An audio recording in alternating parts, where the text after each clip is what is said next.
안녕하세요. 민소 기자들이 만드는 시사 토크쇼 시사 콜콜입니다. 저는 진행을 맡은 정혜림입니다. 안녕하세요. 곰곰이입니다. 안녕하세요. 시사콜콜의 이슈작부 조한무입니다. 안녕하세요. 강경훈 기자입니다. 경제부 홍민철입니다. 네, 오늘은 재미있는 경제 뉴스 홍민철 기자의 순서인데요. 그렇습니다. 아, 지난번에도 너무 재미있어서 오늘도 기대해도 되려나요? 예, 그렇습니다. 네, 오늘 지금 뜨거운 감자로 떠오른 대주주 기준 논란에 대해서 준비를 하셨다는데 이게 과연 재미있게 될지. 어떻게 생각하세요? 재밌게 될 것 같습니까? 저는 모르겠습니다.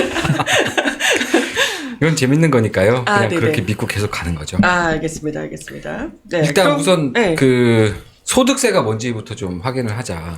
우선 네네네. 이게 그 논란이 되는 내용을 판단하기 위한 사전 지식 이런 걸 좀 쌓고 가자. 아, 좋아요. 이게 이제 방송 앞부분이고요. 네네. 중반부에는 지금 이게 뭐냐, 이 논란이 어디서 왔냐, 마지막엔 그럼 어떻게 하면 좋겠냐, 이렇게 나름 저는 구성을 했는데 오. 보시는 분들이 그렇게 보실지는 저도 잘 모르겠네요. 사람들은 뭐 뒷부분만 관심이 있겠죠. 아, 그런가요? 그럼 네. 앞부분은 빨리빨리 하겠습니다. 아, 네. 근데 이게 이제 저거잖아요. 대주주의 주식 양도소득세잖아요. 네. 네네. 네네. 쪼개 보면 소득세, 양도소득세, 주식 양도소득세, 대주주의 주식 양도소득세거든요. 그렇지. 그러니까 소득세부터 시작해서 양도소득세가 무엇이고, 그래서 주식의 양도소득세는 뭐냐. 근데 대주주의 주식 양도소득세가 뭐냐. 요 순서로 설명해 주실 거죠? 정답. 네. 어허, 좋네요. 그러면 일단은 소득세란 무엇인가부터 들어가 보실까요? 아유, 이걸 언제 끝까지 가냐 정말. 1번 이게 페이지 좀 모르시는 분들도 부탁드리겠습니다. 꽤 많아요, 생각보다. 그래가지고.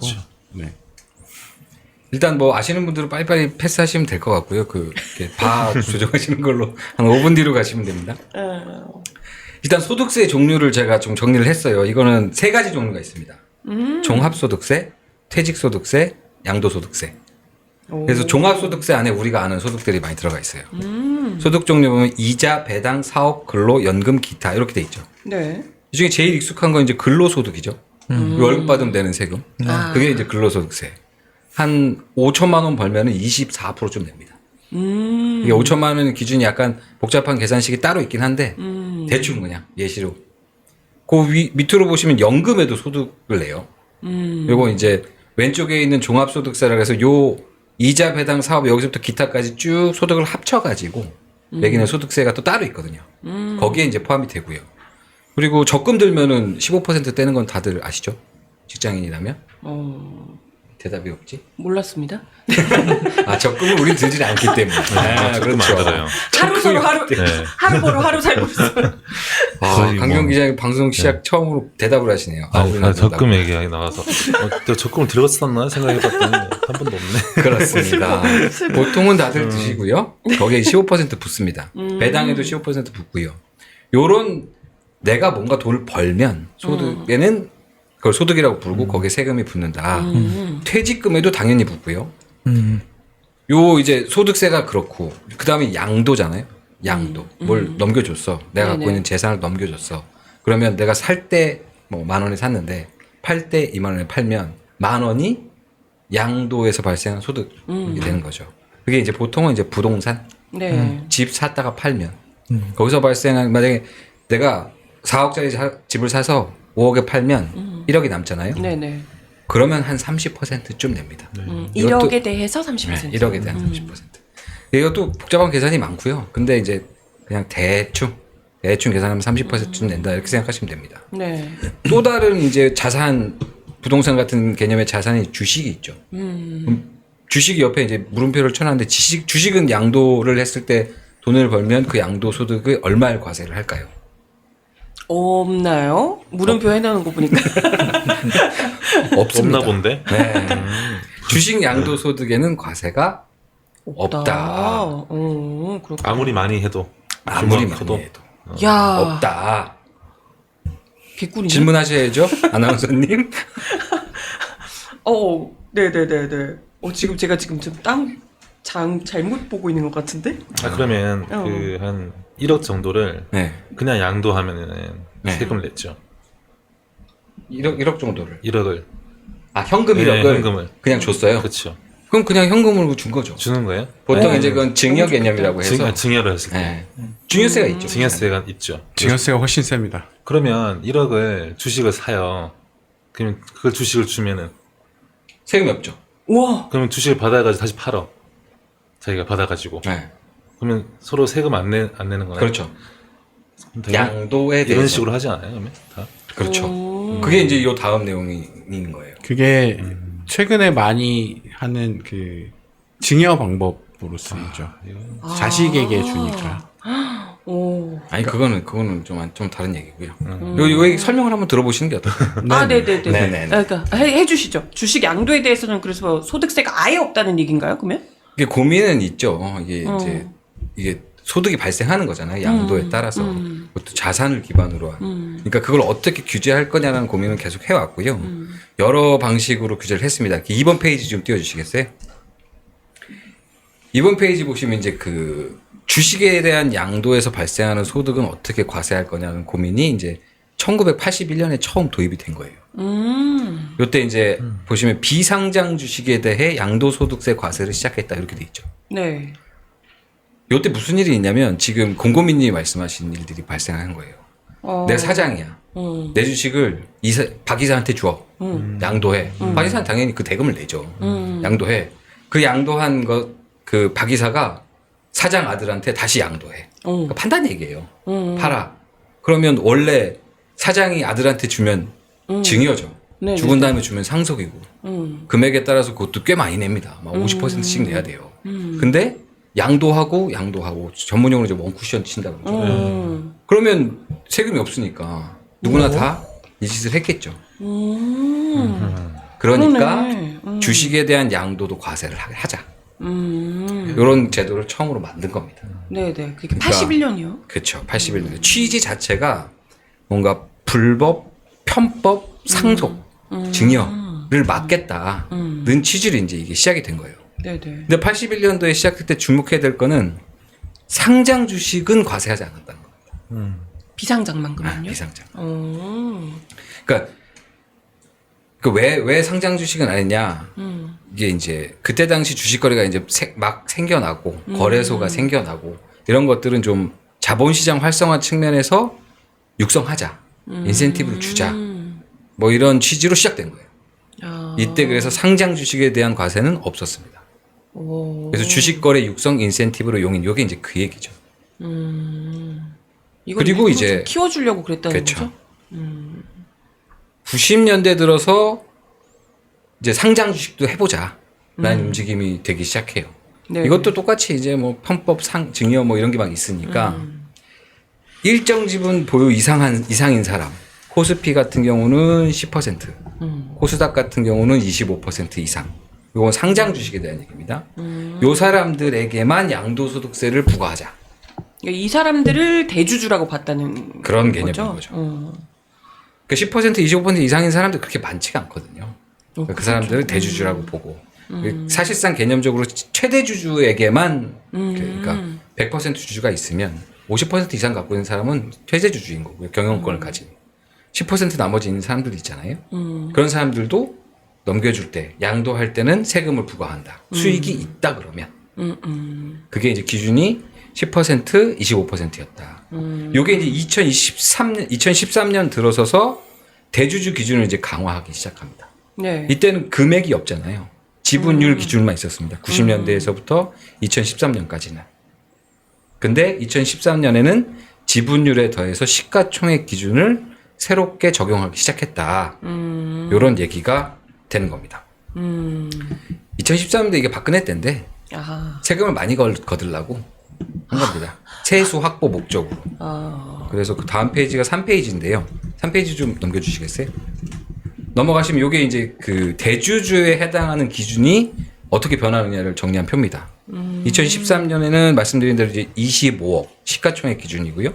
네. 코스피는 2% 이상 되면 이제 양도세를 물게 됩니다. 17년 이제 문재인 정부 들어서 이제 좀 많이 강화하기 시작해요. 25억이었던 게 이제 15억으로 10억으로 이게 점점 낮아집니다. 오른쪽 보시면 지분율도 박근혜 때보다 낮아졌죠. 그러니까 기준이 낮아졌다는 얘기는 걸리는 사람들이 그만큼 많다는 얘기.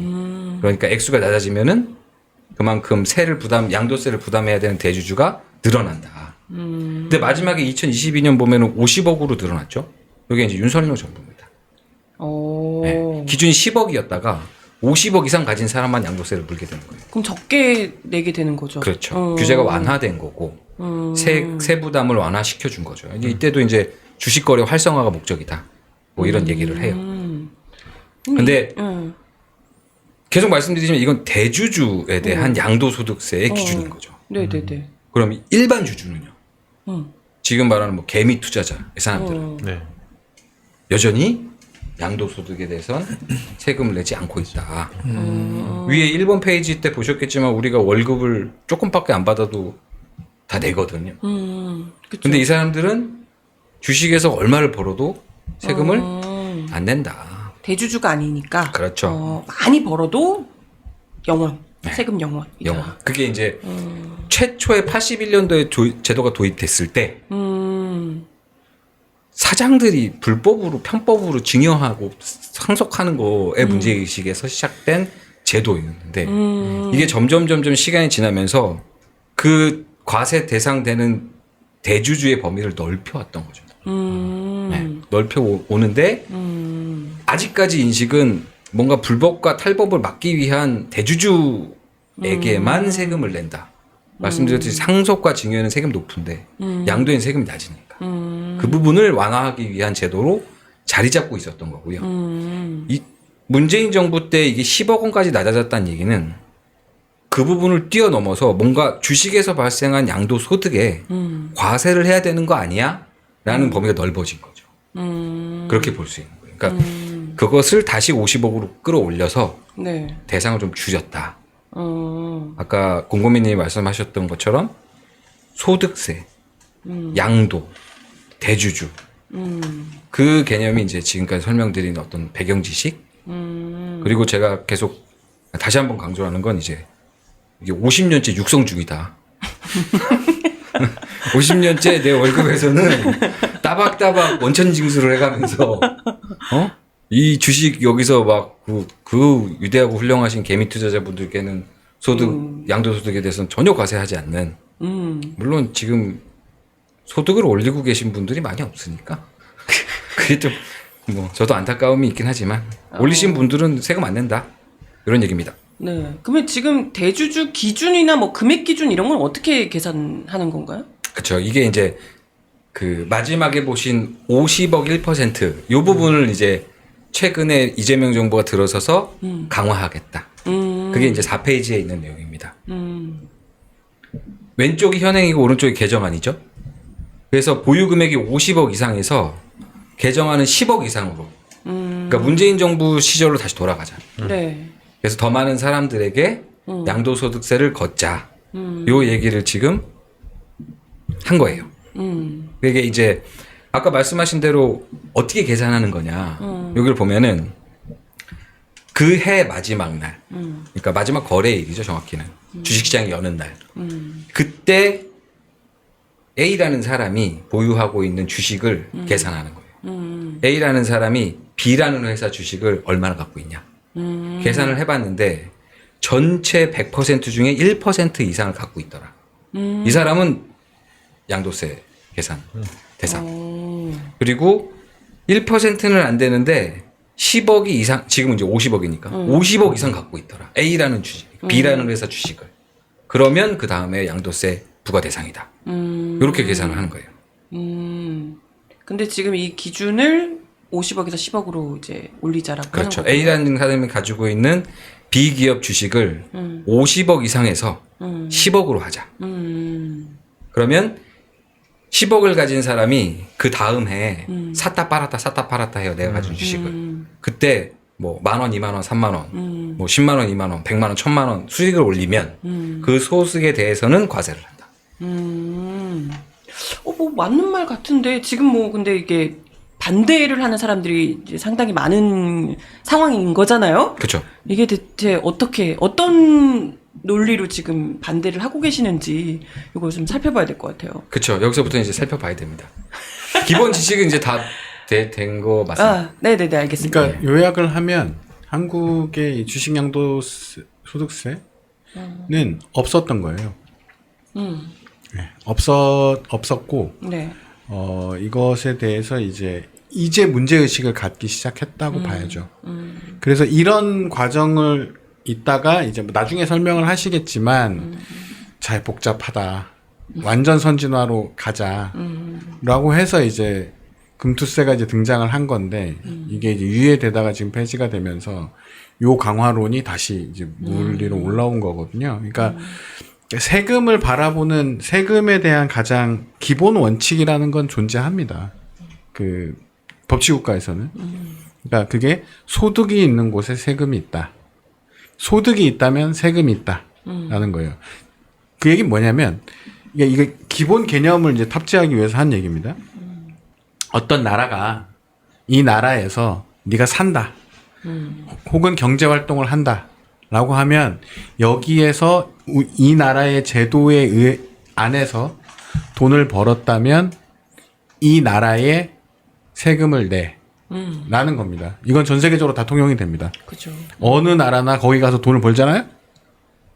돈을 내야 돼요. 세금을. 그 나라의 세법에 맞게. 그런 것이고, 그런데 거기에 여러 가지 예외적 조항들이, 예외적 항목들이 있습니다. 예를 들어 아까 부동산에 대한 양도소득세 같은 경우에도 공제라는 게 있어요. 장기 보유를 하면 공제를 해줍니다. 예를 들어 내가 양도를 위해 해서 소득을 한 게 아니다. 라는 개념이 있거든요. 그러니까 한 20년 갖고 있었어. 내가 한 20년 동안 아파트에 살았어요. 그동안 이 집이 막 올랐어요. 그러니까 내가 1억에 20년 전에 1억에 어느 아파트에 들어갔는데 지금 이제 12억이 됐어요. 어후. 그럼 11억이 남잖아요. 그럼 여기다 세금을 때릴 거냐? 좀 곤란하다는 거죠. 그러니까 예를 들어 그게 작년에 내가 1억에 샀는데 올해 11억이 됐어. 1년 만에? 네. 오, 그러면 좀. 그 사람과 20년 동안 산 사람과 비교해 보면 이거를 그냥 그쵸. 그렇게 때릴 수 있는 게 아니잖아요. 그러니까 여기에 대해서 여러 가지 이제 계산법을 넣어서 공제를 해줍니다. 이렇게 되면 그 사람은 거의 양도소득세가 발생하지 않게 돼요. 원래 20년 모이면 안 내는데. 네. 만약에 5년 있었다, 7년 있었다, 10년 있었다, 이게 다 계산이 돼요. 네. 그러면 이제 양도소득세가 쭉 줄어들죠. 그러니까 어쨌든 그 사람, 근데 그 원칙으로 보면, 아니, 소득이 발생했는데 세금을 안 내는 게, 그러니까 안 내는 거죠. 어떤 사람은 안 내게 된다. 그러니까 이런 것들이 각 여러 가지 경제 영역에 다 있어요. 그것은 그 사람 이것이 정당하냐 그러지 않느냐가 하나의 방향이고요. 그러니까 이 1년과 10년을 비교해 보면 10년 동안 보유한 사람에게 당연히 어떤 이제 인센티브가 가야 되는 것이 맞죠. 정확하게는 그 사람에게는 그 정도의 세금을 물리지 않는 것이 정당하다라는 보통 이제 방향이고요. 다른 방향이 하나 있는데 어떠한 산업을 혹은 어떠한 분야를 활성화시키기 위해서 거기에 세금을 낮춰준다거나 세금을 높인다거나 하는 것들을 조절을 합니다. 네. 예를 들어 똑같은 부동산에서 1년 동안 양도소득세를 면제해 주겠다. 라는 걸 발표를 하면 어떻게 될 것 같아요? 거래가 많이 그렇죠. 늘겠죠. 거래를 활성화하기 위해서 양도소득세를 일시 정지하는 그런 조치를 취하기도 해요. 네, 그럼 활성화 되겠죠. 마찬가지로 어떤 산업에 대해서 세금을 깎아줄게. 그럼 거기로 투자가 몰리죠. 돈이 몰리죠. 거래가 활성화된다거나 이런 방식으로. 그러면 지금까지 한국은 주식시장을 활성화하기 위해서 기본적으로는 양도소득세를 정지하겠다. 그러니까 원래 만들지 않았으니까 정지해 놓은 거죠. 그 50년 동안?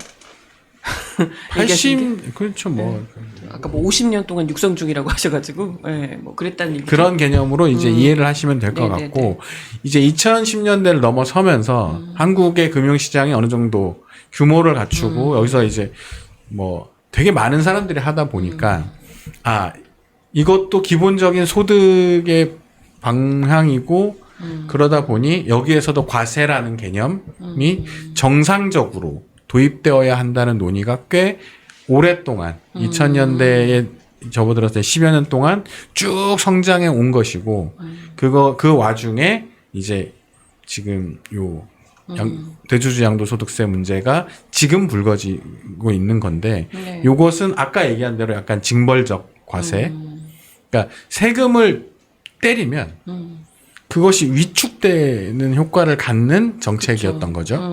네, 요것이 남아 있는 거고, 요거랑 좀 다른 결로 존재하는 게 금투세인 겁니다. 그러니까 요 논의는 요 논의대로 가져가야 되는데, 어쨌든 지금 설명한 걸로 본다면 세금은 그런 개념이다라고 이해를 하시면. 아예 세금이나 이런 것들을 좀 잘 이해를 못 하시는 분들도 너무 어려워하는 분들이 계셔서 짧게 설명을 드렸습니다. 그래서 어떻게 반대하고 계시는 대표 주자이신 이소영 의원 어떻게 지금 이야기를 하고 계시는 걸까요? 예, 일단 지금부터는 좀 지역적인 얘기니까 바쁘신 분들은 그만 보셔도 지금 공고민님 설명이 사실은 거의 전체이기 때문에. 왜 그러세요? 저도 바쁜데 나가 됩니까? 저 사람이 돌았나? 얼른 아니 더 분이시네. 재밌는 경제 뉴스 빨리 얘기해 주시죠. 네, 그러니까 조금씩 이제 차근차근 다시 한번 살펴보겠습니다. 네네. 이소영 그 5번 페이지 띄워주시겠어요? 이게 이제 27일 날 지난달 27일 날 올라온 이소영 국회의원 그 입장문입니다. 쭉 읽어보시면은 두 번째 줄 제가 빨간색 첫 번째 네모. 네. 서울 아파트 평균 가격이 14억을 넘는다. 아파트 한 채 가격도 안 되는 주식 10억 원을 가지고 있다고 해서 대주주한테 부과하는 세금을 나한테 부과하는 게 상식적인지 의문이다. 비상식적이네요. 뭐라고요? 비상식적이네요. 뭐가 비상식적인가? 단돈 10억 갖고 대주주라고 하기엔 좀 배가 있는 것 같습니다. 배가 있는 것 같다. 단돈 10억. 아 단돈 10억. 아파트 한 채 정도를 갖고 있는데 그게 대주주냐? 아 그건 좀. 두 번째는 이제 아까 말씀드린 양도세는 연말에 한 번 계산한다 그랬잖아요, 마지막에. 그때만 피하면 그러니까 50억을 내가 갖고 51억을 갖고 있어. 그럼 연말에 계산하기 전에 2억을 딱 팔아갖고 49억 만들면 오. 그러면 회피할 수 있지 않냐? 그러네. 이렇게 쉬운데 어떻게 세수 증가 효과를 기대할 수 있겠냐? 그러네. 또 하나 연말에 이렇게 2억 원어치를 축 팔면 가격이 낮아질 거 아니냐? 그럼 시장 왜곡이 발생한다. 그러면 세수 확보 유인도 적고 시장 왜곡만 발생, 부작용만 있는 이걸 왜 하냐? 마지막 지금 이게 코스피 4천 정도를 돌파해서 지금 3,200 좀 안 됩니다. 4천 정도 돌파하고 그 정도 되면 안착이 됐으니까 아니, 그때 하면 되지 않냐?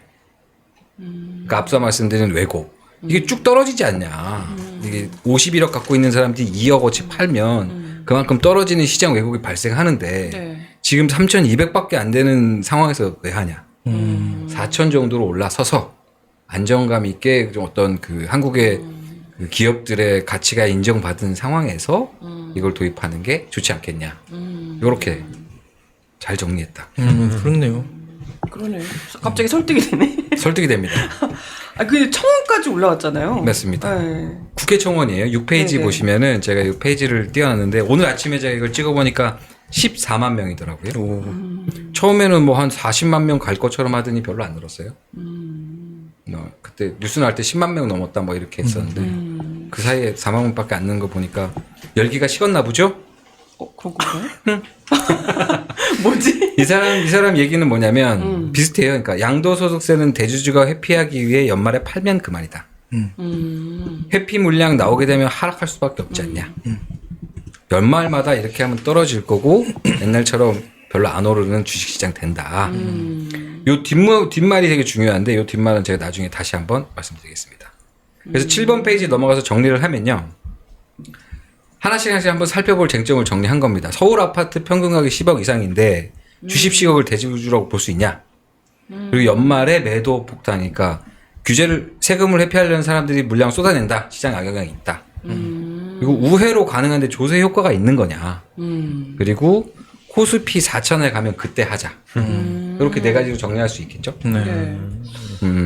갑자기 설득이 더 있나요? 더 뭐 있습니까?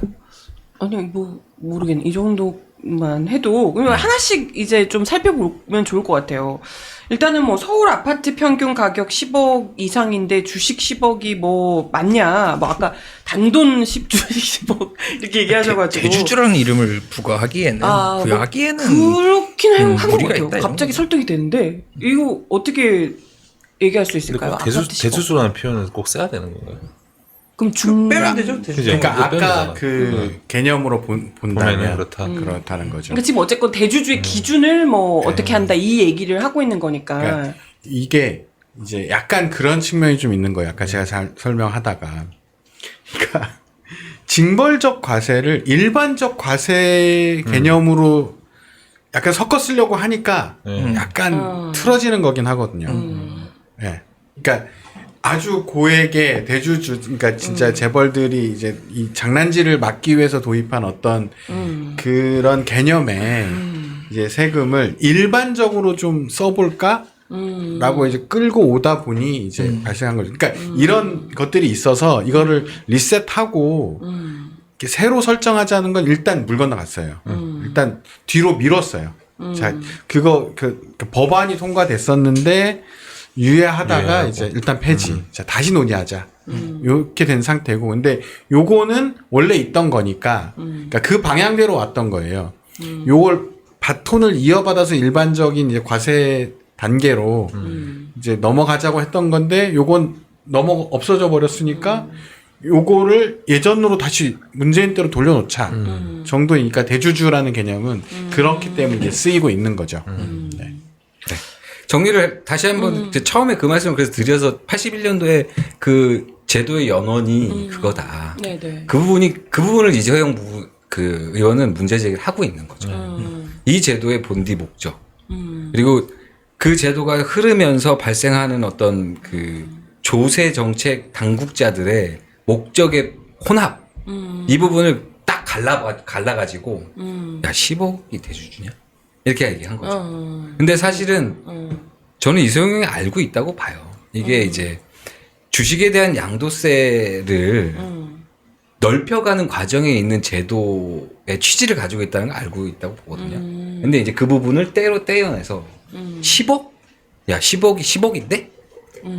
이렇게 이제 앞에 얘기를 안 하고 있는 거 아닌가? 저는 뭐 그렇게 생각을 하고요. 또 하나는 상식이 뭐냐? 뭐 이런 얘기를 하고 싶은 거예요. 그러니까 그러니까 양도소득의 대상이 되는 과세의 대상이 되는 사람의 기준이 10억으로 낮아지는 거거든요. 이 10억은 내가 가진 A, B, C, D 기업의 총 주식의 합계가 아니에요. A라는 기업 하나의 10억이거든요. 한 종목의 10억. 한 종목에 대한 한 종목의 10억이요. 그럼 그 사람은 10억을 갖고 있으면은 다른 종목도 몇억 원이치 갖고 있을 가능성이 있겠네 이런 사람들은. 어떻게 생각하십니까? 그렇죠. 그 다른 주식도 몇십억씩 갖고 있고 부동산도 뭐 한 30억 갖고 있고 뭐 그러지 않을까? 예적금도 한 몇 억 그럴 있고. 수 있겠네요. 그럴 수 있지 않을까? 한 해만 기본적인 몰빵하는 자산- 경우는 많진 않으니까. 기본 자산 규모가 꽤 큰 사람이 어. 가능성이 크겠군요. 상식은 그거죠. 네. 그러니까 뭐 호도하는 거요. 그뭐 의도적으로 호도하는 것까지는 잘 모르겠는데 결과적으로 호도하고 있다. 이분이 그러니까 상식이라는 상식이라는 게 게- 되게 많네요. 이 글에서도 보면. 그렇죠. 저는 그렇게 생각을 해요. 그러니까 10억이라는 절대 규모를 가지고 상식을 얘기하면서 비교한 대상이 이제 아파트란 말이죠. 근데 아파트 10억 갖고 있는 사람이 주식을 얼마나 갖고 있을까를 생각해 보면 그리고 10억이라는 그 아파트가 사실은 뭐 아까도 저기 공고민이랑 이제 우리 수다 떨다가 얘기 나왔잖아요. 10억 자기 자산은 순수로 갖고 있는 사람이 어디 있어? 다 대출 끼고 대출이지. 은행집. 70% 80% 갖고 있는 거. 갖고 있는 건 3억인데 이렇게 되는 거잖아요. 다주택 얘기도 해야지 이거 이 얘기 하려면. 그렇지. 그리고 상식 그 주식 투자의 상식은 분산 투자인 거고요. 최소한 한 1억 정도만 갖고 있어도 포트폴리오가 기본입니다. 그러니까 채권 얼마, ETF 얼마, 뭐 이렇게 하고 주식 얼마, 주식 안에서도 종목별로 나누. 여러 종목, 여러 산업군을 모아서 담고 이게 상식인데 지금 이건 대주주 양도소득 10억을 기준으로 하고 있는 것만 말이죠. 한 종목을 10억 갖고 있는 사람이랑 아파트 10억이랑 그러시면 됩니까? 라는 생각을 저는 이제 개인적으로 절대 회사 방침 이런 건 아니고요. 하고 있고요. 네. 상식은 사실상 포트폴리오로 치고 보면 뭐 수배에서 10배 이상 되는 자산을 갖고 있는 사람일 가능성이 높기 때문에 그런 자산가한테 양도소득을 거두는 게 뭐 그렇게 턱을 올리셨는데. 뭐 그렇게 뭐 뒤에 또 다른 그런 얘기를 또 할 거니까요. 이건 뭐 네네. 제 개인적인 아까 그 바쁘신 분들은 다 나가셨으니까 본고민님 보시기 말 듣고 나가셨으니까 지금이라도 빨리 나가시는 게 제 생각에는 주식하시는 분들 좋으시지 않을까. 아니 근데 이거는 이제 아까 그 부분은 충분히 납득이 됐는데 요런 거는 좀 걱정되긴 하거든요. 만약에 정말 딱 그 기준만 이렇게 그때 연말에 하기 전에 그때 살짝 1억만 싹 팔아가지고 딱 넘겼다가 나중에 다시 또 이렇게 하면 뭐 아무 소용이 없는 거 아니냐. 그리고 그때 이렇게 되면 뭐 폭락하는 거 아니냐. 뭐 이런 이제 우려가 좀 있는 거잖아요. 그렇죠. 그거는 뭐 어떻게 되는 거죠? 9페이지 넘어가겠습니다. 보자는 거죠. 연말에 어떻게 됐냐. 요게 이제 그 코스피 거죠. 문재인 정부 때 2017년부터 2023년 중반까지 코스피 지수 등락폭이거든요. 이게 그 빨간색 네모돼 있는 데가 이제 연말입니다. 그때가 이제 뭐 한 11월 중순부터 12월 말까지 정도 되는 그 넓이가 돼요. 요때 2018년 말에 보면은 상승했고요. 2019년 말에 보면은 상승했고요. 2020년 말에 좀 약간 어폐가 좀 있는데, 예. 2017년 말, 19년 말, 20년 말, 19년 말에는 하락을 했습니다. 그리고 20년 말에는 상승을 했고요. 21년 말에는 하락하고 22년 말에는 상승을 했습니다. 요게 말의 그 패턴이에요. 상승, 상승, 하락, 상승, 하락, 상승. 뭔가 패턴이 보이십니까? 그냥 딱히 안 보이는데. 안 보입니다. 일관적이지가 않다는 거잖아요. 앞에서 그 말씀드린 그 표를 3페이지 다시 한 번만 띄워봐 주시겠습니까? PD님? 네. 3페이지 보시면 이제 문재인 정부 때 퉁퉁퉁 5억씩 떨어졌잖아요. 이게 이제 2017년에 25억에서 15억으로 떨어졌. 그리고 2018년에 떨어지고 2020년에 떨어졌습니다. 그러면 최소 18년 말, 20년 말에는 폭락장이 나왔어야 되잖아요. 그럼 그거를 다시 10페이지에 가서 보시죠. 10페이지에 이제 18년 말 첫 번째 보면은 25억에서 15억으로 강화됐죠. 그때 상승했습니다. 그리고 15억에서 15억으로 강화된 2020년 말 상승했죠. 그리고 2022년에 윤석열 정부 들어서 10억에서 50억으로 완화했죠. 상승했습니다. 패턴이 보이십니까? 뭐 상관없어 보이네. 상관없는 것 같아요. 근데 이걸 이렇게 볼 수는 없어요. 왜냐하면 전체 지수인 얘기인 거고 이런 것들이 발생하는 특정 종목들이 있을 수 있는 거죠. 근데 그 대폭락이라는 것이 일테면 우리가 우려하는 시장 왜곡의 과도한 발생이나 이렇게까지 갈 수 있느냐고 하면 근거가 약간 부족한 것 같아요. 뭐 이런 정도로 아까 말씀하신 대로 연말에 계산하기 전에 한 3억 훅 팔아버리는 게 시장 왜곡을 발생시키는 거 아니야? 라는 게 했을 때 뭐 그렇지는 않더라. 그러면 그 실효성 부분은 어때요? 그러니까 뭐 실효성 부분 넘어가기 전에 하나만 더 말씀드리면 아, 됩니까? 매도 타이밍이라는 거잖아요. 매도 타이밍이라는 건 내가 수익을 볼 거냐 말 거냐에 대한 얘기거든요. 내가 이걸 지금 팔아야 돼라고 생각하는 건 앞으로 떨어질 거. 지금이 고점이야. 단기적으로. 이럴 때 팔잖아요. 그렇죠. 이것의 영향이 몇 퍼센트 정도 될까? 매도 결정에 몇 퍼센트 정도 될까요? 별로 안 클 것 같은데요. 비교 대상은 내가 지금 2억 정도를 팔지 않으면 앞으로 양도소득세를 맞게 돼. 라는 거. 그러니까 내가 한 2억 정도를 팔 때, 지금 팔아야 수익을 많이 먹을 수 있어. 와. 지금 팔지 않으면 양도소득세를 얻어맞아. 이 두 가지가 복합적으로 작용해서 결정을 내리는 거잖아요. 그거 복잡한데요. 세율에 따라 달라지지 않을까요? 그렇죠. 세율에 따라 달라지기도 하고, 내가 갖고 있는 내가 얻을 어떤 수익에 따라 달라지겠죠. 세율이 뭐 80%야. 그래도 내가 200억을 먹을 수 있어. 팔지. 내가 이걸 양도세를 80을 얻어맞아도, 아니 10을 얻어맞아도 안 팔지. 앞으로 수익이 훨씬 높다 그러고. 그렇게 생각하는 게 일반적이고 상식적이다. 그런 게 제 입장인 거고요. 네. 연말에 우회 가능한데 효과가 있냐? 그러니까 2억 훅 팔면 그래 시장 외고는 없다고 쳐보자. 근데 그렇게 하면 못 거두는 거잖아. 라는 거 있잖아요. 세금이 그런 거예요. 모든 세금에 우회 방법이 있습니다. 회피 방법이 있고. 장기 보유 말씀하셨는데 그래서 사람들 장기 보유를 해요. 그리고 팔아야 된다 그러면 팝니다. 아까 말씀하신 그 양도세를 완전 과세를 안 하는 경우는 없고요. 다주택자 중과 그러니까 다주택자가 집 팔면 60% 떼가 요거를 없애줍니다. 잠깐 유예해줘요. 그냥 원래 한 30% 떼가는 것만 떼갈 테니까 지금 빨리 팔아. 이럴 때 팝니다. 다시 중과가 되면 못 팔고 기다리죠. 세금이라는 게 원래 그래요. 우회하는 방식이 있고 그 우회하는 방식을 다 막을 수 없습니다. 그걸 막기 위해서 세금을 안 거둔다는 것도 말이 안 된다는 거죠. 그렇죠. 그렇죠. 내가 앞으로 이거를 양도세를 얻어 맞을 대주주인데 앞으로 한 200억 더 먹을 수 있겠는데? 내가 지금 팔아? 안 팔지. 그럼 세금을 내는 거지. 손 내는 거죠. 자기가 감수하는 거예요. 또 하나. 그러니까 뭐 이걸 여기서 얘기하기는 좀 그렇긴 한데 막 내놨어요. 이게 대주주가 조세 회피를 위해서 내는 물량이야. 근데 이 물량이 내가 과세를 하지 않아서 과세를 안 받으려고 내놓은 물량이야. 이 얘기는 뭐냐면 앞으로 더 오를 가능성이 있는 물량이지만 양도세보다 안 오를 거기 때문에 내놓은 사람이잖아요. 그럼 이 물량은 어떻게 될 거냐는 거죠. 사가죠. 그러면 가격은 어떻게 될까요? 올라가죠. 올라가는 거죠.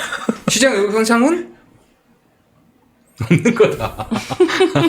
는 게 이제 제 입장인 거예요. 그래서 이게 이제 그 제가 논쟁적인 주제가 터진 특히나 이제 부동산 주로 보니까 논쟁적인 주제가 터지면 비즈라고 붙은 방송사들을 봅니다. 땡땡땡 SBS 비즈, 뭐 MBN 비즈 이런 데들이 있어요. 골프 좋아하는 사람이 땡땡땡 골프 보듯이.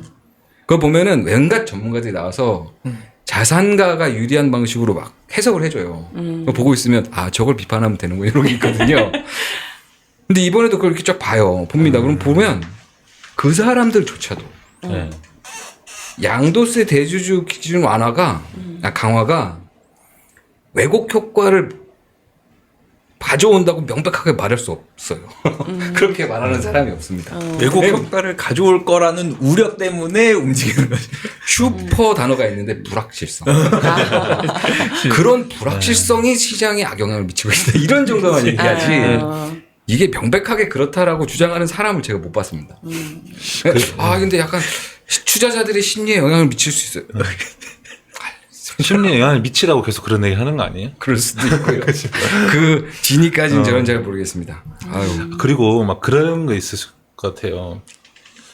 그냥 그 시장 왜곡이 벌어지려면은 상당수의 이제 주주들이 꽤 큰 규모의 이제 그 주식 갖고 있는 다수의 사람들이 일제히 움직여야지 왜곡이 발생하는 거 아니에요. 그렇죠. 근데 10억 이상, 10억을 기준이라고 딱 쳤을 때, 딱 10억 언저리에 있는 사람들, 12억, 뭐 11억, 굳이 이제 만약에 회피하기 위해서 처분한다고 한다면 딱 그 정도에 있는 그치. 사람들일 거 아니에요? 그치, 100억 갖고 있는 그쵸. 사람이 그걸 피하려고 그쵸. 갚아야 10억 이상이라는 사람 그 범위가 너무 커. 그 중에서 아주 일부 그러니까 그 짓을 할 텐데 그럼 과연 그 왜곡이 벌어질까? 약간 이런 그 주식 전체에 영향을 그쵸. 미치긴 어렵다. 그런 사람들이 움직이는 그러니까 100억 게. 갖고 있는 사람들이 그 10억 피하려고 그치. 그 91억 91억을 팔진 네. 않을 거 아니에요. 그러니까 10억 5천만 원, 뭐 10억, 11억, 12억. 그쵸. 뭐 이런 12억까지도 안 그럴 것 같아. 근데 좀 그런 생각이 들더라고. 아주 날카롭고 정확한 예상이라고 저는 생각해요. 감사합니다. 대단하십니다. 땡큐. 아이 그렇죠. 아이 원래 훌륭하신 분이니까요. 그러니까 문제되는 건 있어요, 사실. 이게 과세를 회피하기 너무 쉽잖아요. 그 대상이 되는 사람들이. 그건 좀 문제가 있는 거죠. 제대로 손질할 필요는 있습니다. 네. 이게 이걸 여기서 말씀드려야 되나? 그러니까 이를테면 이런 거예요. 과세는 소득이 있는 곳에 하는 거잖아요. 대주주의 때가 A예요. 근데 B라는 기업을 12억을, 지금은 10억이 아니니까 계속 얘를 10억으로 두는데 52억을 가지고 있어야 됩니다, 지금은. 52억을 가지고 있어요. 이 52억을 가지고 제가 양도, 한 년 동안 양도를 했어. 근데 한 3억 벌었어. 근데 나는 B주식도, C주식도 있단 말이죠. C주식을 뭐 한 30억 갖고 있어. 근데 이 30억을 샀다 팔았다 하면서 손해를 5억을 봤네? 그럼 이거는 어떻게 하는 거죠? 현행 대주주 양도소득세는 이걸 규제하지 않아요. 이게 이제 뭐 명칭으로 하면은 잠시만요. 표가 어딨지? 이거 까먹을 줄 알았어 내가 이 단어 내가 까먹을 줄 알았어요. 손익통산이라 그래요. 손익통산. 대주주 양도소득세는 손익통산을 산정하지 않습니다. 대주주 입장에서 억울하지. 아니 내가 여기서 2억을 벌었어. 소득세를 내가 내야 돼. 근데 내가 나한 데서 5억을 잃었다니까. 그럼 내 5억은 그럼 보전해줘? 이런 문제 제기가 있겠나요? 있을 것 같은데요? 계속 있어 왔고 계속 반복되는 얘기죠. 그래서 아니, 금투대로 가지 마시고요. 잠시만요. 아직 할 얘기가 많습니다. 아니, 손익통산이라는 개념을 꼬여 있는 거예요. 계속 이 대주주라는 거의 시작이 불법, 편법, 상속 이 나쁜 기업 사장들 때문에 시작된 제도를 확산시키려다 보니까 그 틀 안에서 확산시키려다 보니까 내가 대주주냐? 이것도 나오는 거고. 야 10억이 대주주야? 그 내가 손해 본 건 어떻게 할 건데? 1년에 한 번만 계산하는 게 말이 되냐? 그럼 내가 10억을 연말에 갖고 있었어요. 아니 또 10억이래. 52억을 내가 연말에 갖고 있었어. 한 여름쯤에 내가 49억으로 떨어졌어. 근데 양도세는 계속 나와. 말이 되냐? 이런 거예요. 그러니까 문제가 있는 제도라는 건 분명히 있다. 네. 이거를 좀 제대로 좀 해봐야 된다. 라는 주장을 뭐 하는 거죠. 12페이지로 넘어가 주시겠습니까? 이게 이제 미국이에요, 미국. 그리고 자세히는 몰라가지고 여기저기 이제 긁어 모아가지고 한 건데, 미국은 일단 모든 양도소득세를 매깁니다. 주식에서 사고 팔면. 내가 엔비디아 주식 10만원어치 샀어. 근데 좀 있다가 20만원에 팔았어. 10만원 나오잖아요. 네. 양도 차익이 10만원이에요. 10만원의 과세를 합니다. 대주주고 나발이고 돈 벌었으면 돈 내세요. 근데 여러 가지 기준들이 있어요. 그 중에 이제 아까 말씀하신 장기 보유. 사실 장기 보유는 오랫동안 갖고 있어라. 이런 거를 유도하는 거거든요. 산업에 들어가는 자본을 장기적으로 보유해서 산업을 부흥하는 데 있어서 자본을 대는 방식으로 샀다 팔았다 하지 말고 장기적으로 좀 가지고 있어라고 하면 세율을 좀 낮춰줍니다. 단기 세율은 한 37%까지 최대 올라가고요. 장기 세율은 기간에 따라서 0%일 수도 있고 아주 장기. 중장기는 15%, 20% 이렇게까지 깎아줍니다. 깎아주는 것도 있는데 가중도 있어요. 일정 금액 이상. 아주 돈 많은 사람한테는 가중치 붙이기도 하고요. 그리고 내가 손실을 봤어. 이거 손익통산. 손실을 보면 나는 주식에 대한 양도소득세만 내는 게 아니잖아요. 내가 일하는 사람이면 근로소득이 있을 거고요. 사업하는 사람이면 사업소득이 있겠죠. 사업에서 발생하는 소득에도 세금이 붙잖아요. 이 붙이는 세금을 깎아줘요. 손익으로. 주식에서 내가 3,000불 정도, 그러니까 우리나라 한 400만 원? 400만 원 정도 손실을 봤어. 그럼 이거를 근로소득에 붙이는 데서 소득 금액을 낮춰주는. 거기까지도. 그렇죠. 거기까지 갑니다.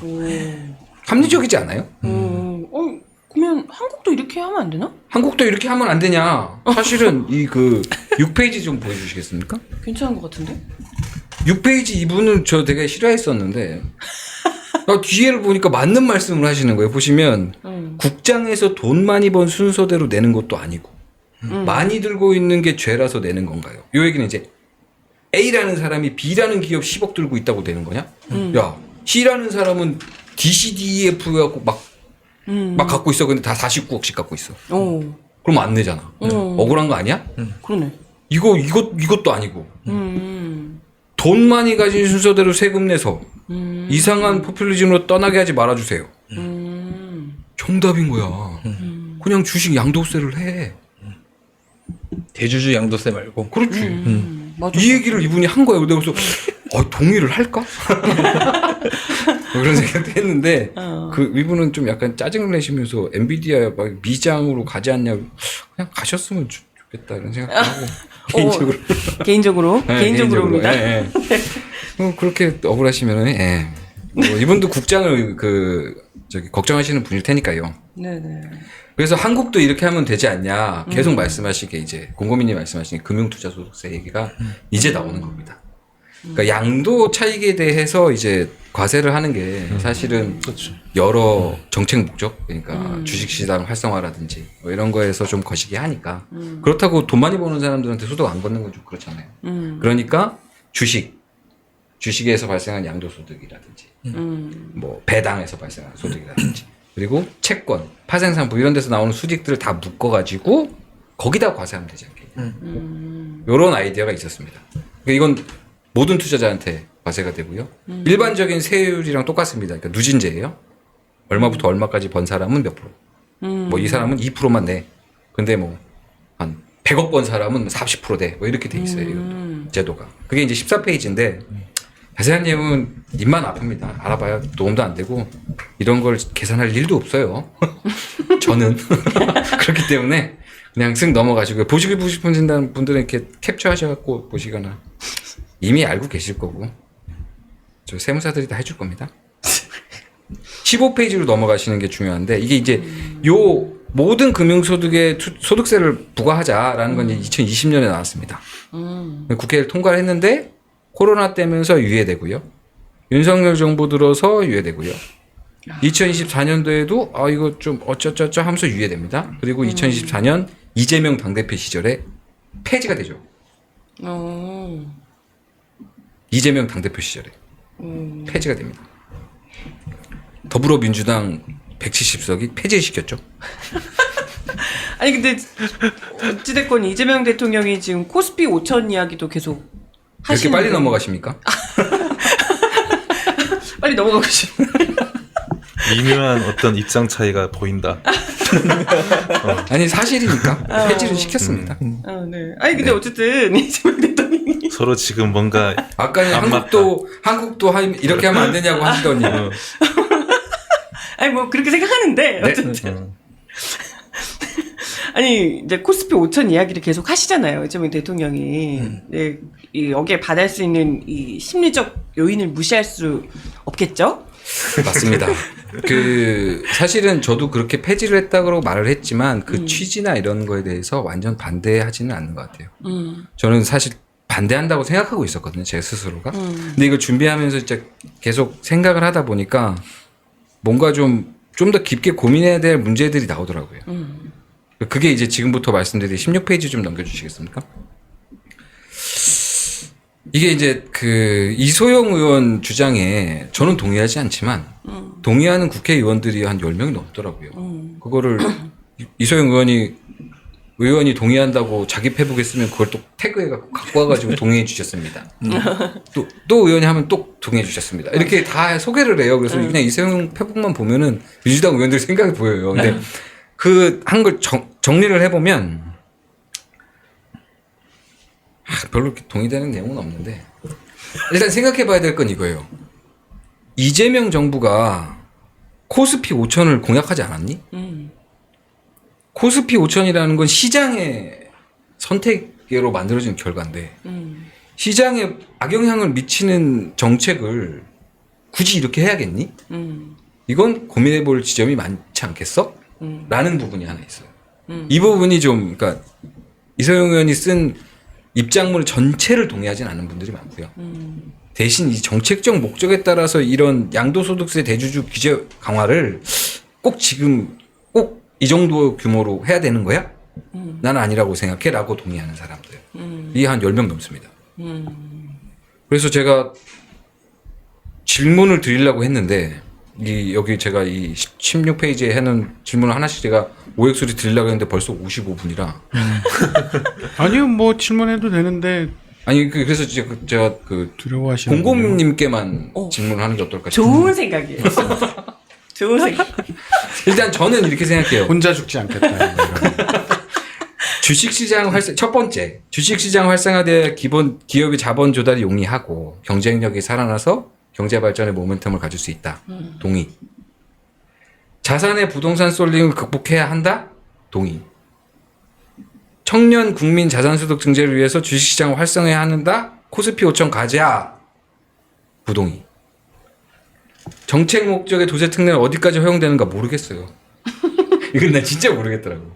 그리고 조세 정책의 공정성, 그러니까 소득이 있는 곳에 있는 거고, 그리고 더 많이 버는 사람은 더 많은 과세를 해야 되고, 그렇다고 해서 모두가 내야 되는 거지 누군가 빠지면 안 되는 거고, 그리고 많이 버는 사람은 많이 내야 되는데 그게 많이 버는 사람의 소득을 막 왕창 갉아먹어서 배째 나 안 내 이렇게 되면 곤란하다.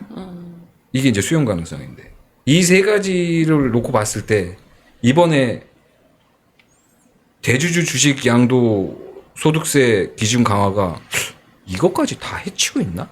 그건 잘 모르겠는데 뭐 이런 정도가 지금 제가 생각한 결과고요. 이거 어떻게 봐야 돼요, 공고민님? 그걸 왜 저한테 물어보시죠? 그러면 어떻게 봐야 됩니까? 한문 씨. 네. 요 주식시장 활성화를 통해서 네. 부동산 자금 쏠림 이쪽으로 돌려야 된다. 이거 어떻게 생각하십니까? 돌려야죠. 알겠습니다. 그러니까 이게 이제 저는 이 논쟁을 바라보는 심리가 굉장히 중요할 것 같다는 생각을 하는 편이거든요. 그러니까 뭐냐면 우리 같은 사람들에게 그러니까 보통의 사람들에게 해당되지 않는 얘기다. 라는 거거든요. 기본적으로는. 그러니까 10억이라는 그 기준 자체가 그러니까 이른바 보통의 한국 대부분의 사람들에게 과연 적용될 수 있을 만한 기준이냐라고 하면 아닌 거예요. 그 정도를 하려면 아까 처음에 이제 했던 것처럼 굉장한 자산가의 가능성이 높아요. 50억은 훨씬 더 그런 사람이죠. 근데 오히려 이제 뭐 그런 사람들은 존재하죠. 그러니까 말 그대로의 대주주. 네. 그러니까 다른 걸 보유하고 있지 않아요. 투자를 하는 게 아니라 대주주를 유지하기 위해서 요 주식을 보유하는 사람들도 있어요. 근데 그들은 양도하지도 않습니다. 예, 경영권을 이제 하기 위해서. 그러니까 그런 걸로 본다면 우리는 허공에다 대고 싸우고 있는 것일지도 모른다. 라는 생각이 드는 거죠. 예. 그러니까 누구도 여기에 이 논쟁에 뛰어드는 사람들이 사실은 10억을 보유할 수 있을 만큼의 자산가가 별로 없다. 그러니까 한 기업에 이제 한 종목에 10억을 보유할 수 있을 정도의 투자를 하는 사람, 그러니까 대충 한 100억대 자산가가 그렇게 많지 않으니까. 그러면 우리는 허공에다 대고 싸우는 것일 수도 있죠. 예.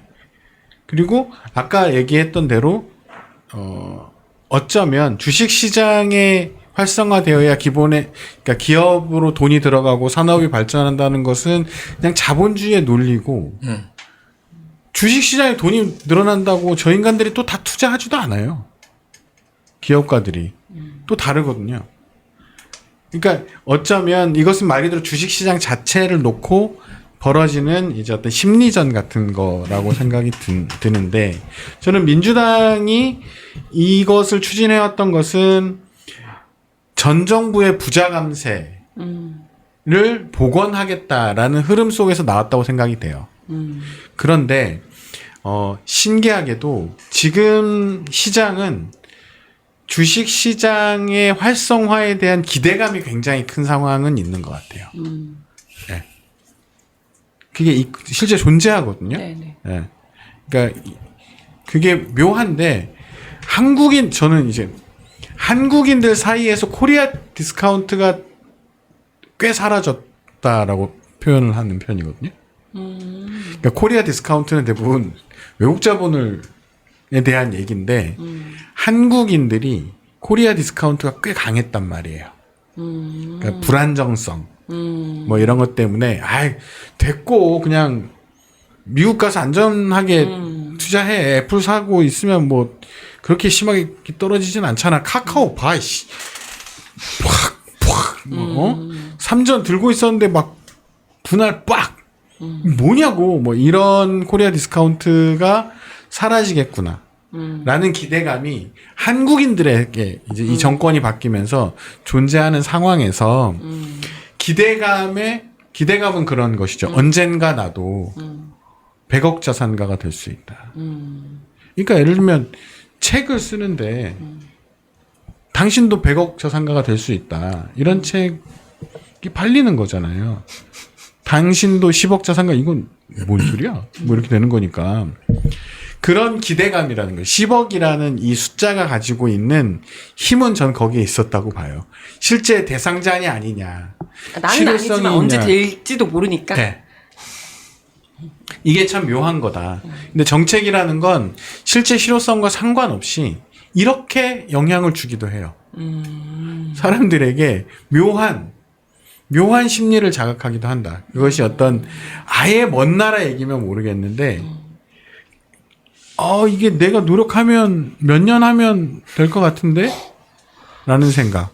그러니까 재산세, 부동산세 이런 것도 그런 거잖아요. 예, 비슷해요. 네. 종합부동산세가 이제 비슷한 개념이 좀 있어요. 근데 그게 이제 사람들이 이게 처음만 해도 14만 명이잖아요.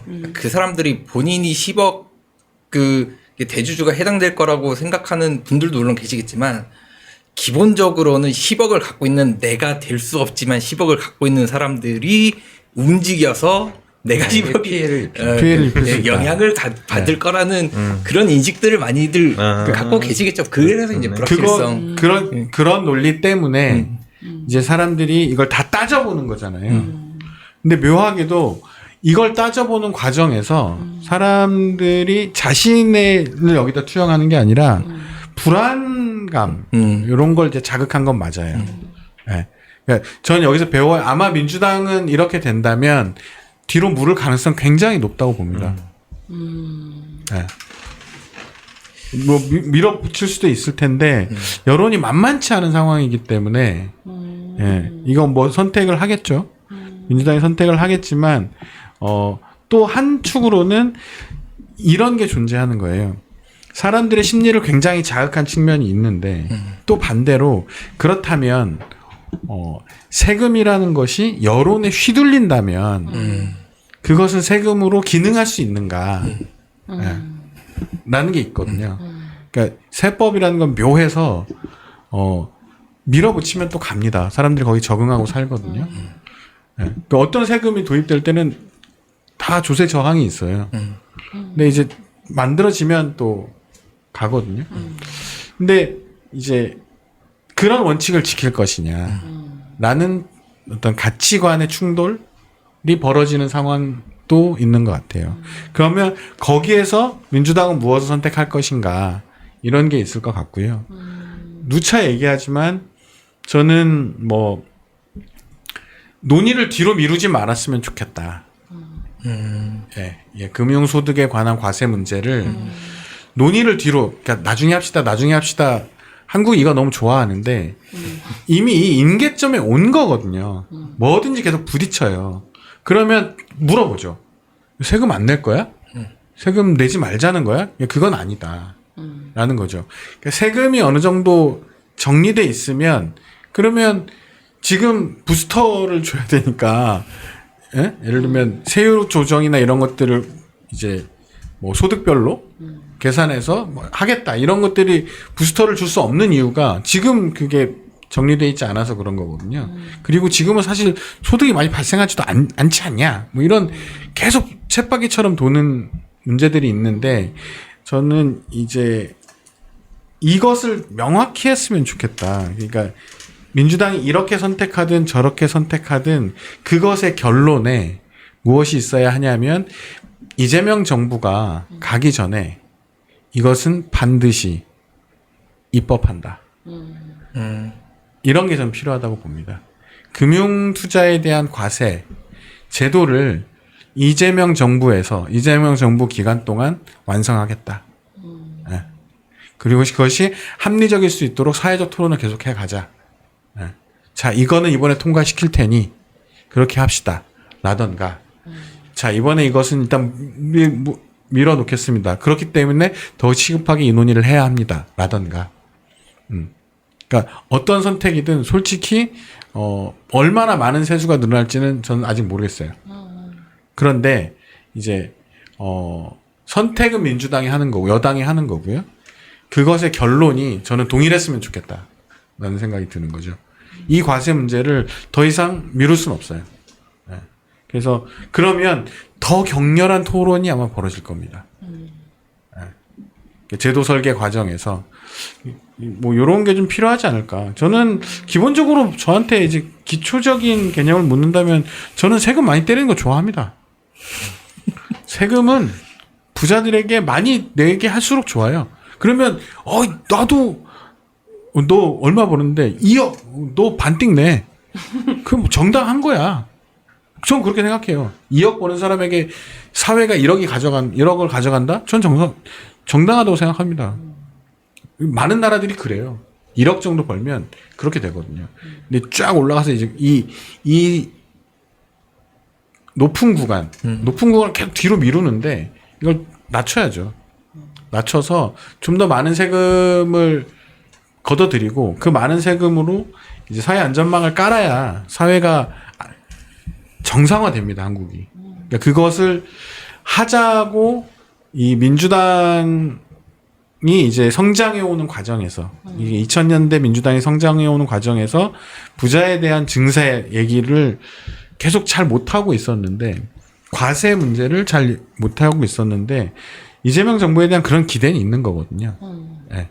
그러면 금융에 대해서도 마찬가지다. 네. 지금 이것이 섣부를 수 있고 뭐 어떤 결과가 나올 수도 있지만 그것은 명확히 해야 된다. 이재명 정부 지금의 민주당은 적어도 부자들에게 증세를 해서 부자들에게 세금을 정당하게 걷어서 사회 안전망을 두텁게 하겠다라는 것을 재확인시켜줘야 된다. 네. 그러니까 이거에 대해서 어느 세금 얘기 나올 때마다 뒤로 계속 미루는데 앞으로 좀 더 나아갔으면 좋겠고 그런 측면으로 봤을 때 예를 들면 이 반대편에 서 있었던 뭐 의원들이 또 존재하잖아요. 그러니까 원칙을 지켜야 한다라고 주장했던 사람들도 일리가 있는 말이거든요. 세금이 나올 때마다 우리가 뒤로 미룰 수는 없다. 그것이 이 세제 개편안에 대해서 이제 찬반과 상관없이 그 논리 자체는 또 귀담아 들을 필요가 있기 때문에 그건 좀 저는 사회적으로 뭐 진행된 건 좀 재밌었고 결단을 내릴 문제겠죠. 이제 민주당이 그렇다고 봅니다. 그 주식시장 활성화해서 코스피 5천이 가야 된다. 이게 되게 중요한 목적인 거예요, 지금? 그게 이재명 정부의 이제 국정 과제처럼 돼버렸죠. 근데 5천 코스피 5천이라는 게 그거를 저해하는 요소가 세금이 절대적인 거냐? 아니죠. 그래요? 그렇진 않죠. 그러니까. 네. 이게 얼마일 필요가 굳이 있나는 그런 생각이 듭니다. 근데 이제 투자라는 건 심리여서 그러니까 이게 뭐 심리를 자극할 수 있는 예를 들면 그 심리를 위축시키는 게 세금이라면 위축시키지 않는 다른 요인들을 계속 좀 펌핑할 수 있는 거잖아. 또. 역시 훌륭한 기자셔. 그런 것들을 계속 이제 연구하고 개발하고 공론화시켜가지고 그 붙이면은 이 세금에 대한 어떤 이제 관심도 좀 이렇게 좀 희석될 수 있고. 그러니까 너무 이 세금이라는 거에 이 뭐 양도세든 그 대주주 양도세든 금투세든 이제 거기가 이제 세금이라는 거에 조세 저항에 너무 다들 얽매여 있으니까 그 민주당도 이제 그때 후퇴 한번 한 거 아니에요? 금투세 때. 그렇죠. 그런 것들이 계속 이제 결국은 이게 그때 한번 후퇴하니까 이 대주주 양도세에 꼬이는 거야 또 이게. 맞아요. 그러니까 계속 이 악순환인 건데 그냥 한 번에 이 세금 문제는 전면 돌파하자. 그러면 이제 주식을 부양할 수 있는 다른 요인들은 뭔가 그런 논의를 계속 좀 할 필요가 있지 않을까 싶은 거죠. 그렇죠. 제가 발제를 했으니까 마무리를 제가 좀 해도 될까요? 아, 그럼요. 하무 씨가 하실 얘기가 많을 것 같은데 안 하셔가지고. 아니요, 뭐 다 해주셔가지고. 근데 이제 뭐 주식시장 활성화가 돼야 뭐 자본 조달 용이해지고 경쟁력 이것도, 그러니까 선배가 말씀하신 코스피 5천이 중요한 거냐. 이 주식시장이, 그러니까 기업 경쟁력은 결국에는 기업의 기술력이나 연구개발 능력이나 이런 데 있는 거지. 주가만 펌핑된다고 해가지고 한국 경제가 막 살아나는 것도 아니고 코스피 5천이 됐다고 해서 막말로 저 같은 사람들은 이게 벼락거지 되는 거거든요. 주식이 없는데 코스피 5천 가버리면 주식이 없는 사람들도 많고 주식을 갖고 있는 사람이 뭐 1,400만 명이다 뭐 그래도 그분들이 주식을 얼마나 갖고 있을 거냐라고 했을 때 대부분의 분들은 그 근로소득 비중이 훨씬 높을 겁니다. 그러니까 그런 거에 대한 그런 균형 감각이나 그런 것도 고려를 같이 좀 정부에서 해주십사 이렇게 말씀을 드리고 싶습니다. 네. 그러니까 제가 이걸 준비하면서 사실은 여러 방향으로 준비를 할 수는 있었어요. 이를테면 이번에 그 17페이지 한번 떼어봐 주시겠습니까? 17페이지에 보시면 이 오른쪽에 이제 이번에 나온 자료예요. 이 내용이 굉장히 많습니다. 사실은. 여기에 뭐 주요 특징들이 있어요. 법인세를 윤석열 정부가 완화한 걸 다시 되돌렸거든요. 강화를 했습니다. 네네. 그리고 다른 것도 좀 많이 있어요. 그러니까 그 근로소득과세도 좀 강화를 한 게 좀 있고요. 고소득자. 그러니까 부자 감세라는 얘기만 계속해서 뭐라 그래요? 증세. 부자 증세. 부자 증세 것들이 많이 있어요. 환원시킨 것도 많이 있고. 그러니까 전체적인 이 자료 총량에서 놓고 보면 그리고 금투세가 폐지가 된 다음에 이제 그거랑 세트로 갔던 게 거래세거든요. 증권 거래세. 거래세가 금투세가 이렇게 되고 뭐 이렇게 한다고 그랬는데 그거를 정상화시키는 게 이제 올리는 거였거든요. 그거 없앴어요. 그냥 아예 증권 거래세를. 근데 그거를 다시 원상 회복을 또 시켜놨습니다. 그러니까 증세도 꽤 많은 규모로 확인은 한 거예요. 그리고 또 다른 특징이 이제 그 어떤 그 조세 특례를 발전 산업, 그러니까 산업 발전 영역에 많이 배열을 많이 했습니다. AI라든가 이런 첨단 기술에서 발생한 어떤 그 정부가 지원할 수 있는 세제 특혜 이런 것들을 집중함으로써 뭐 이렇게 한다. 윤석열 정부가 해놓은 부자 감세 정상화, 산업 발전으로 조세 특혜 뭐 저기 집중하는 이재명 이렇게 준비할 수 있었거든요. 근데 이제 이 부분을 어떻게 의도가 됐든 뭐가 됐든 이제 그 대주주 그 양도세로 확 누군가가 붙였으니까 그럼 거기서 한번 얘기를 해봐야겠다. 이재명 정부가 후퇴하지 말아야겠다라고 처음 제 그 마음이었는데 뭐 생각해 하다 보니까 그 경훈 씨가 얘기한 거에 똑같은 의미에서 정반대로. 그러니까 영향이 없는데 왜 후퇴해? 가 아니라 영향이 없으니까 이건 그냥 봐주고 나머지에서 가면 되는 거 아니야? 그러니까 전투와 전쟁이라고 그러나요? 그러니까 전쟁에서 일부 전투가 붙었어. 여기가 핵심 전장이야. 여기서 무너지면 전쟁이 져. 대주주 양도세가 과연 그런 전장이야? 라는 생각을 제가 그 아까 핵심 화두 정책적 목적의 조세 특례는 어디까지 돼야 되는 거야? 사실 따지고 보면 이 세제 개편 상세령 보면 다른 데는 더 개판인 거 많습니다. 대주주도 그 IT 첨단 산업의 그 저기 뭐냐 유니콘 밑에 있는 그런 약간 뭐 수백억대 이 사람들 있죠. 양도하면 세금을 아예 안 내요. 최대 주주인데. 그거 그냥 특례로 해주는 거거든. 왜냐면 투자 활성화. 근데 굳이 양도세 15, 25 이걸 갖고 목숨 걸어야 돼? 그리고 아니 40억 하고 2년 있다가 30억 하고 2년 있다가 이게 안 되나? 근데 또 한편으로 진성준 의원 전향만이 저렇게 얻어맞고 있는데 야 이거는 과세 원칙 얘기하면서 같이 떠들어줘야 되나? 손을 같이 있어줘야 되나? 이런 생각도 하고 사실 그랬거든요. 그래서 뭐 그리고 마지막으로 제 17페이지를 띄운 이유가 마지막은 정말 좀 약간 이거 뭐야 이런 거거든요. 뭐냐면 왼쪽에 있는 게 2017년도 세법 개정안이에요. 하나는 세제고 하나는 세법이라서 좀 이렇게 달라 보이지만 내용을 놓고 보면 굉장히 광범위한. 그러니까 이게 문재인 정부 들어서 첫 번째 내놓은 그거든요. 그러니까 굉장히 많은 부분. 산업진흥, 뭐 부자 증세, 뭐 나머지 내용들 쫙 그 부피도 좀 비슷하고요. 보면은 제 문제의식은 이제 또 부동산입니다. 18페이지 좀 띄워주시겠어요? 2017년에는 부동산에 관련 세액 쫙 들어가 있습니다. 이게 종부세 강화부터 시작해가지고 쭉 들어가 있어요. 근데 이번에 나온 이재명 정부 안에는 거의 없습니다. 그러니까 부동산을 세금으로 때려잡지 않겠다는 공약을 어찌나 철저히 지키시는지. 만약에 이 정부가 코스피 5천, 그러니까 5천이라는 것이 어떤 그 도달의 목표라 그러면 그 정책의 지향은 부동산에 있는 자본을 자본시장으로 유도하는 거잖아요. 그러면 부동산에 있는 자본이 이탈할 수 있는 통로를 열어주는 세법. 이를테면 아까 말씀하신 양도세 중과 다 거래세 그런 거 다 싫어하거든요. 이 보유세 말고는 부동산에 대해서는. 그러면 그것에 취득세를 좀 낮춰주고 양도세 중과를 좀 완화해서 팔아라. 지금 팔아라. 그리고 그 돈은 자본시장으로 가자. 그래서 인센티브. 뭐 이렇게 좀 구성이라도 하든가. 티도 안 내. 그 세법에서 윤석열이 거의 막 다 뭉개버린 게 여러 가지가 있는데 물론 이제 나중에 더 추가적인 세제 개편이나 세법 개정안 같은 걸 봐야 되겠지만 그거에 대한 어떤 시그널조차 없는 거는 좀 문제가 있다. 너무 많은 얘기를 떠들어졌겠는데 아무튼 이거는 되게 재밌는 얘기니까요. 보시는 분들이 그렇게 생각해 주셨으면 좋겠고요. 준비한 내용은 이제 마치겠습니다. 재밌었나?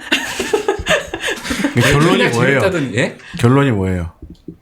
굳이 뭐 이거에 목숨 걸어요. 그냥 민주당이 알아서 하세요? 아니야? 민주당이 이소영 만세? 인기 영역.